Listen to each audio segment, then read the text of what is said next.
अच्छा वो है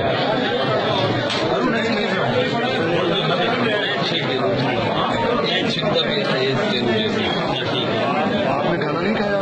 मैं बता दूंगा थोड़ा सा कहते हैं